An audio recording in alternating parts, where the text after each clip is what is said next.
Não é fácil falar de improviso.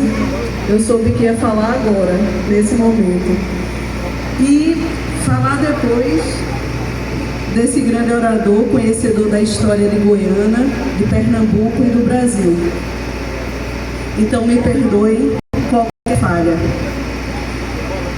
Certa vez eu ouvi, num discurso de um goianense, a seguinte frase: Goiânia não sente saudade de ninguém. Hoje, nós estamos aqui para provar o contrário, para dizer que Goiânia não só sente saudade, mas que Goiânia sabe homenagear os seus. Que Goiânia sabe homenagear os seus filhos.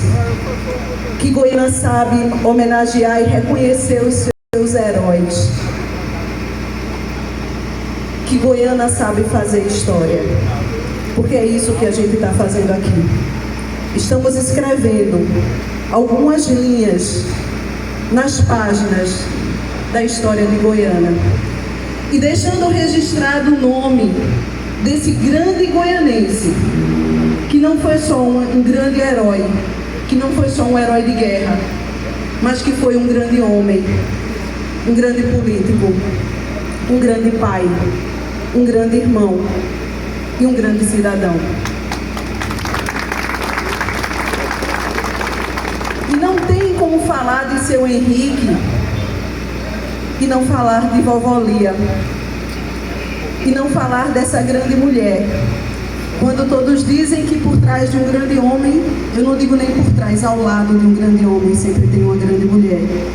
E ela foi essa grande mulher, escolhida como madrinha de guerra, para que ela pudesse receber e dar as notícias. Sabendo que quando ele estava longe, as únicas notícias que ele tinha chegava através da sua escrita, da sua letra. E que foi essa mulher, quando voltou, que se casou com ele e deu origem a essa linda família, a qual eu tenho a honra de pertencer.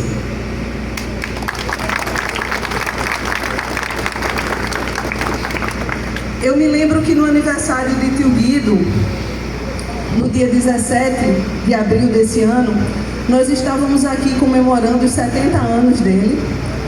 E eu falava sobre isso. Eu dizia que eu tinha chegado recentemente de uma viagem que eu fiz ao interior da França e da Itália, para justamente percorrer os caminhos da Segunda Guerra Mundial e saber da participação dos brasileiros nesse grande evento. E trazendo comigo no coração a lembrança e a memória desse herói de guerra que eu conheci. E o que eu achei mais lindo e mais impressionante lá é que os italianos, sem nunca terem nos visto, a gente querendo encontrar o Monte Castelo, e a gente tentando achar no GPS, a gente não conseguia localizar, e paramos numa frutaria para pedir informação. E aí a pessoa saiu e disse: eu vou ligar para um colega que é professor de história, e ele faz questão de lhe levar lá. E aí essa pessoa saiu, deixou todos os seus afazeres, porque eles disseram: vocês não têm ideia da gratidão que nós temos aos brasileiros. Aos brasileiros que lutaram aqui na Segunda Guerra Mundial. Homens que chegaram sem equipamento, sem vestimenta, porque o frio, a gente não era acostumado com o frio da Itália. E aí esses homens eram capazes de dividir o pouco que tinha com os famintos italianos. Dividir a sua ração, dividir a sua comida. Né? Outra coisa interessante é que eles disseram: não existe registro de violência dos brasileiros para com os italianos na Segunda Guerra. Né? De violência civil. Então isso é muito bonito, é motivo para que a gente se orgulhe. Se orgulhe não só desse homem, mas se orgulhe da terra que a gente pisa, desse lugar que é nosso. Eu estava ouvindo o professor falando que os ingleses, eles levam a cultura dele para onde eles vão, né? E que bom que a gente levasse isso no coração, a gente poder levar a nossa cultura, levar o nome do nosso lugar, levar o nome dos nossos heróis para onde a gente vai. Porque nenhuma nação ela consegue ser grande se ela esquecer a história, se ela não valorizar o passado. E essa atitude eu quero parabenizar a todos, mas em nome aqui do Iago, que teve essa iniciativa dessa grande homenagem, desse grande reconhecimento.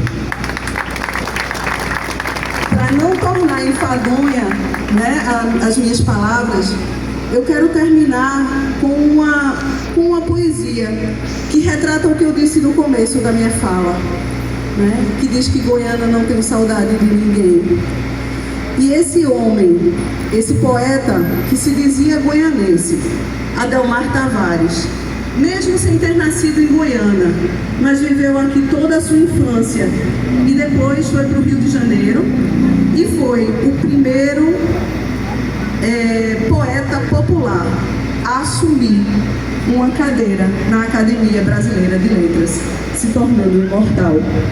E ele escreve lá longe, já no Rio de Janeiro, ele escreve o sentimento dele sobre Goiânia. E ele retrata isso numa poesia chamada Sinos de Goiânia. Então, todo mundo que é goianense se identifica com essa poesia porque conhece cada igreja que ele fala. E ele diz assim: que saudade imensa trazem esses sinos no meu coração. 9 igrejas, 9 badalavam sinos. Da misericórdia, por defuntos ricos. Do rosário pobre, por um preto irmão. Bate agora o amparo pelo dia santo. Vai haver novena, bate o da matriz. Ouço um sino fino, esse é do convento. Replicando alegre por um casamento, vem da solidade o replicar feliz. Só dos martírios continua mudo. Tem caído a torre dos seus bronzeações. Não se abre há tempos essa velha igreja, mas o povo conta que foi vista aberta, noite morta um dia, por assombração.